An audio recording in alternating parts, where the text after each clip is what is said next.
আমাদের ইসলাম কায়েম হবে এটা বলে দিয়েছে। এই দেশের ভিতর কাকে ভোট দিলে ইসলাম প্রতিষ্ঠিত হবে এই কথাটা আমাকে বলতে হবে। না না ওগুলো আমি কথা বলবো, ওইটা বলার জন্য আমি এসেছি। তাহলে বললেন কোন দিকে লেগে যাচ্ছে? আপনি কি জানেন ইসলাম প্রতিষ্ঠিত হবে এই পৃথিবীতে? আপনি কি জানেন?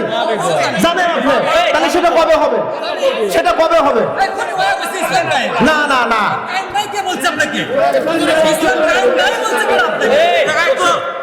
এই জায়গায় আমি কোনো দলের কথা বলি নাই। আমি শুনতেছি কোনো দলের একজন জিতানো কথা বললে কেন?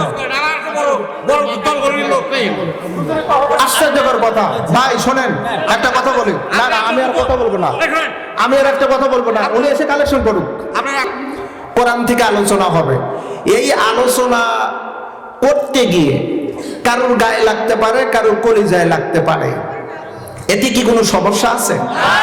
আমি তো কোরআনের কথা বলবো, আমি তো কোরআনের বাহিরে কোনো কথা বলবো না।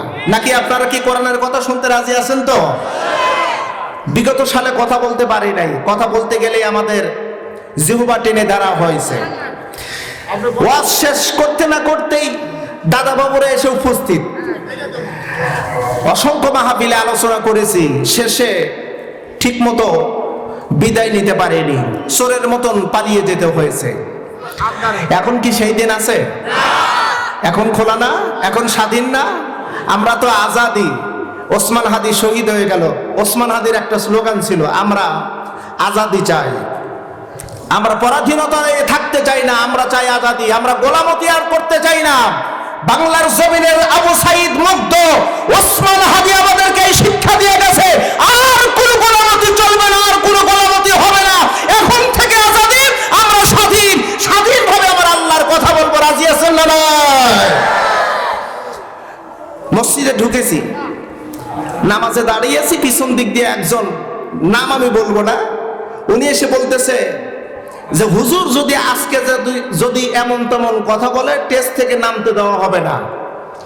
আমার কানে আসলো, আমি শুনে অবাক হয়ে গেছি। আমি বলতেছি ভাই পিছনে কথা বললে কেন, সামনে এসে কথা বলো। আরে মেয়ে, আমি তো কোরআন হাদিস থেকে কথা বলার জন্য এসেছি। আমি তো এখানে কোনো দলের প্রার্থীর পক্ষ নিয়ে আমি কথা বলবো না, আমি কোন দলের স্যামচাগিরি করার জন্য আসিনি। আমি এসেছি মহান আল্লাহর দেওয়া কোরআন, সে কোরআনের কথা বলার জন্য এসেছি। আমি কথা বলবো আল্লাহর কোরআনের কথা, পুরো পৃথিবীর তাগুতের কথা বলার জন্য আমি আসি নাই। এমন নোংরা বিশ্রী ভাষা ব্যবহার করেছে। আমার তো মনে হচ্ছে সামনে এসে কথা বলো। আমি সে জাতীয় বক্তা না, তুমি যা বলবা আর আমি তাই শুনবো। না না, আমি এসেছি আমার রবের কথাগুলো প্রচার করার জন্য। যতদিন বাঁচবো রবের কাছে নিয়ত করছি, রব যতদিন দুনিয়ায় বাঁচায় রাখবা ততদিন এই সত্য কথাগুলো সমাজের মাঝে, দেশের মাঝে, জাতির মাঝে বলার সুযোগ দাও। কখনো কোনো সময় তাগুতের গোলামতি করে, তাগুতের গোলামতি করে নয় ছয় করে কোরআন হাদিসকে বিকৃতি করে কথা বলবো না ইনশাআল্লাহ। অতএব যারা এমন কথা বলেছেন আপনাদেরকে বিনয়ের সাথে বলি ভাই, আমরা কখনো কোনো সময় জাতিকে বিভ্রান্তি করার জন্য আমরা কথা বলি না। চেষ্টা করি জাতি যাতে কল্যাণের দিকে আসে, মানুষ যেন হেদায়েতের পথে আসে। এটাই হলো আমাদের মূল চাওয়া, এটাই হলো আমাদের মূল লক্ষ্য। আপনারা একমত আছেন না নাই? প্রিয় বন্ধুরা, আসুন আমি আলোচনা করব ইবাদত সম্পর্কে। যেহেতু আমি আয়াতে কারিমা তেলাওয়াত করেছি, ইবাদত সংক্রান্ত বিষয়ের একটি আয়াত। ইবাদত কি? ইবাদত কাকে বলা হয়? ইবাদত কত প্রকার এবং কি কি? এখানে বসে ইবাদত কাকে বলে? ইবাদত অর্থ কি? ইবাদত কাকে বলা হয়? ইবাদত কত প্রকার এবং কি কি? আজকে আমরা জানবো। আরবিতে এরকম প্রশ্ন হয়, মা মানাল ইবাদাত ওয়া ইসতিলাহান কাম কিসমান লাহু বায়ানা মুমাসসালা ওয়া মুফাসসালা। আজকে ইবাদতের উপর আলোচনা হবে ইনশাআল্লাহ। আর একবার বলুন ইনশাআল্লাহ। আচ্ছা, আমরা মানুষ এই পৃথিবীতে এসেছি, কখনো কি কোনো সময় নিজেকে এরকম প্রশ্ন কি করেছি, আমি কেন পৃথিবীতে আসলাম? আল্লাহ আমাকে কেন পৃথিবীতে প্রেরণ করলেন? কি জন্য? একটাবার প্রশ্ন করেন নিজেকে, অ্যানসার চলে আসবে। আমার প্রিয় বন্ধুরা, ভালো করে লক্ষ্য করুন, আল্লাহ পাক রব্বুল আলামিন পৃথিবীতে মানুষ প্রেরণ করলেন, খামাকা পৃথিবীতে মানুষ পাঠান নাই। আল্লাহর একটা উদ্দেশ্য আছে। উদ্দেশ্য ছাড়া পৃথিবীতে মানুষ দেন নাই। আমাদের কিন্তু উদ্দেশ্য আছে। আজকের মাহফিলের আয়োজক তাদেরও একটা উদ্দেশ্য আছে। আমরা যারা বক্তা আমাদের উদ্দেশ্য আছে। পৃথিবীর যত মানুষ, যত মাখলুক আছে, সমস্ত মাখলুকের সামনে উদ্দেশ্য নিয়ে অগ্রসর হয়। কথা বলেন, উদ্দেশ্য ছাড়া কেউ কখনো কোনো জায়গায় যায় নাকি? আমার আল্লাহর উদ্দেশ্য কি? আল্লাহ পাক রব্বুল আলামিন বললেন, ওয়াইদ ক্বালা রাব্বুকা লিল মালাইকা ইন্নী জাইলুন ফিল আরদি খলিফা। ওগো নবী, স্মরণ করুন সেই সময়ের কথা যখন ফেরেশতাদেরকে আল্লাহ পাক ডেকে বললেন, পৃথিবীতে আমি খলিফা বানাতে চাচ্ছি। খলিফা।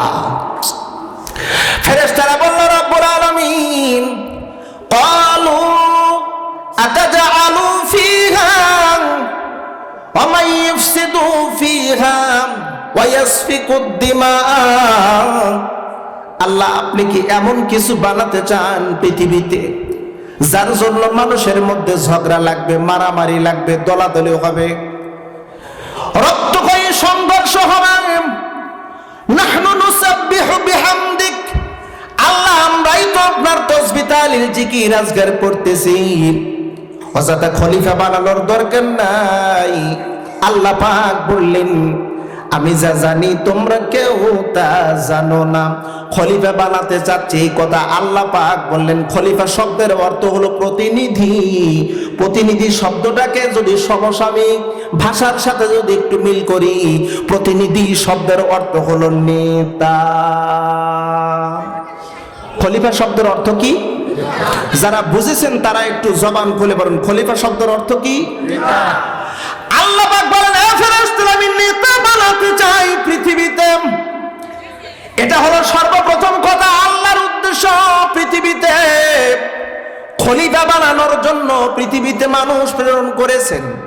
ও বন্ধু, এবার আসুন এই খলিফা শব্দটাকে নিয়ে একটু বিশ্লেষণ করি, তারপর মূল আলোচনায় যাব। নেতা নেতা নেতা কারে বলা হয়?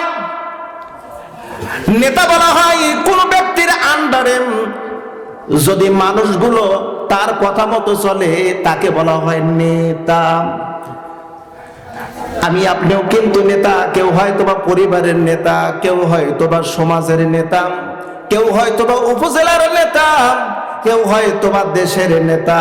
তার মানে আমরা সবাই কিন্তু নেতা। আমরা সবাই কি? জবান খুলে জোরে সোরে বলেন, আমরা কি? কি বুঝলেন আপনারা? না না না না, এটা হলো হুকাম কাবিরা। তার মতন বলতেছি ভাই, আমি কালেকশন করব তো।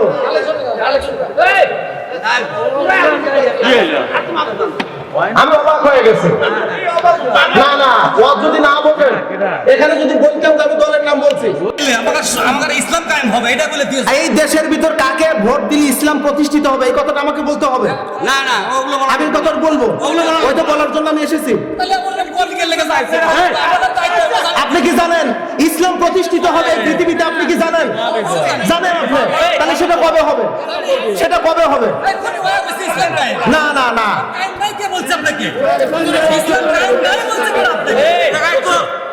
এই জায়গায় আমি কোনো দলের কথা বলি নাই। আমি শুনতেছি তো, আমি শুনতেছি কোনো দলের একজন জিতানোর কথা বললে কেন? আশ্চর্যকর কথা। ভাই শোনেন, একটা কথা বলি। না না, আমি আর কথা বলবো না, আমি আর একটা কথা বলবো না। উনি এসে কালেকশন করুক। আপনি রাগ করেন না, আপনি শোনেন পান্না ভাই, আপনি তো ভালো করে জানেন, শুনতেছি তো। আমি এবং আপনাদের আকবর এমপি একসাথে ছিলাম। খান সাহেবও ছিল, ভাইও ছিল, আরো অনেক ব্যক্তিরা ছিল। আমি সেখানে আমি কোরআনের জেলখানা ভিতরে তাফসীর করেছি। এবং কথাটা বলে, আমি কখনো কোন ব্যক্তির দালালি করি না, কোন ব্যক্তির দালালি করি না। একদম স্ট্রেট ফরওয়ার্ড। আমার আলোচনা ইউটিউবে আছে, আমি কারোর দালালি করি না। কোরআনে যেটা আছে, হাদিসে যেটা আছে।